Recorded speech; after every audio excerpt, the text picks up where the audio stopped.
হ্যাঁ, আপনার গায়ে যদি ব্যথা না হয় তাহলে আপনার কখনো বডি গ্রোথ হবে না। এটা আমি বলছি না, এটা মেডিকেল সায়েন্স বলছে।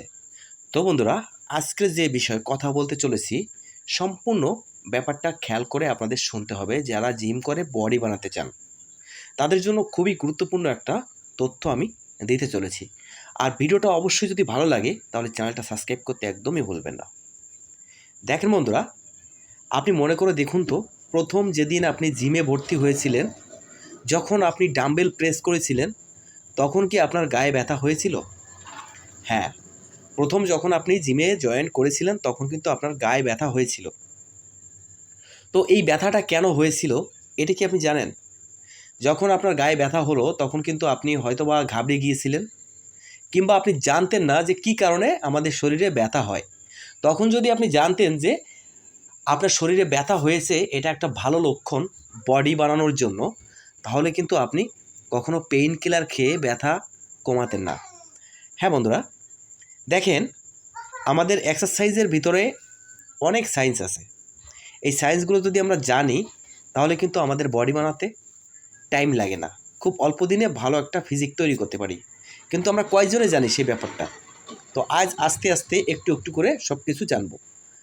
দেখেন, আমরা যখন প্রথম জিমে জয়েন্ট হই তখন কিন্তু আমাদের শরীরে মাসুল ফাইবারগুলো ভেঙে যায়, তখন কিন্তু আমাদের শরীরে ব্যথা হয়, পেইন হয়। তো এই পেইন হলেই কিন্তু আপনি গেইন করতে পারবেন। সহজ কথা। আপনি দেখবেন যে যখন আপনার গায়ে ব্যথা হবে না, তখন আবারও আপনি গায়ে ব্যথা বানানোর চেষ্টা করবেন। মানে এক কথায়, আপনি যদি গায়ে ব্যথা না হয় তাহলে ভাই আপনার বডি হবে না। আপনি যতদিন গায়ে ব্যথা রাখতে পারবেন, প্রতি সপ্তাহে প্রতিদিন আপনাকে যে মাসুলটার ব্যায়াম করবেন, দেখা গেল আজকে আপনি বাইসেপের ব্যায়াম করলেন, আপনার বাইসেপে পরবর্তী ওয়ার্কআউট না আসা পর্যন্ত আপনার ওই বাইসেপে ব্যথা থাকবেই।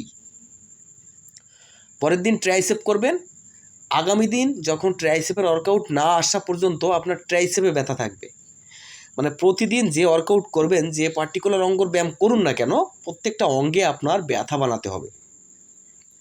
তাহলে দ্রুত বডি গেইন করা সম্ভব। কারণ আপনার ব্যথা হবে না, তার মানে মাসুল ফাইবার টিস্যুগুলো ভাঙবে না। মাসুল ফাইবার যদি না ভাঙে তাহলে আপনার বডি হবে না। রিকভারি করবেন কিভাবে? আপনার যদি মাসুল না ভাঙে তাহলে তো রিকভারি হবে না। মাসুলকে ভাঙতে হবে, রিকভারি করতে হবে। তো যখন আপনি মাসুল ভাঙবেন তখন ব্যথা হবে। একটা জিনিস মাথায় রাখবেন যে আপনার প্রতিদিন আপনার প্রত্যেকটা পেশিতে আপনার ব্যথা বানাতে হবে। যেদিন যে ওয়ার্কআউট করবেন সেই ওয়ার্কআউট করে আপনার পেশিকে ব্যথা বানাতে হবে। যদি আপনি মাসুলে ব্যথা বানাতে পারেন তাহলে আপনি খুব শীঘ্রই, খুব দ্রুতভাবে আপনি বডি গেইন করতে পারবেন। এই যে বডি বানানোর প্রসেসটা না, এটা মজার জিনিস না, এটা অনেক হার্ড ওয়ার্কআউট এবং অনেক পরিশ্রম। আপনি যদি জিম করে ঘাম ঝরাতে না পারেন, আপনি যদি এসি রুমে গিয়ে আপনি বডি বানাতে চান, তাহলে ভাই আপনার বডি হবে না। কারণ জিম করা, বডি বানানো এটা কোনো আরামের কাজ না, এটা সম্পূর্ণ একটা পরিশ্রমের খেলা। এটাকে করতে গেলে আপনাকে ঘাম ঝরাতে হবে, প্রত্যেকটা পার্টিকুলার অঙ্গকে হিট করে ব্যথা বানাতে হবে, তখন না আপনার বডি গ্রোথ হবে। আপনি যদি ভালো না বোঝেন তাহলে আপনি আগে ভালো বোঝেন, তারপরে ওয়ার্কআউট করুন, তারপরে আপনি জিম করুন। না বুঝে উল্টোপাল্টা করলে কিন্তু আপনার বডি গ্রোথের জায়গায় আপনার বডিটা থেমে যেতে পারে, বডিটা নাও হতে পারে। তো আজ এই পর্যন্তই। ভালো থাকবেন, সুস্থ থাকবেন। ধন্যবাদ সবাইকে।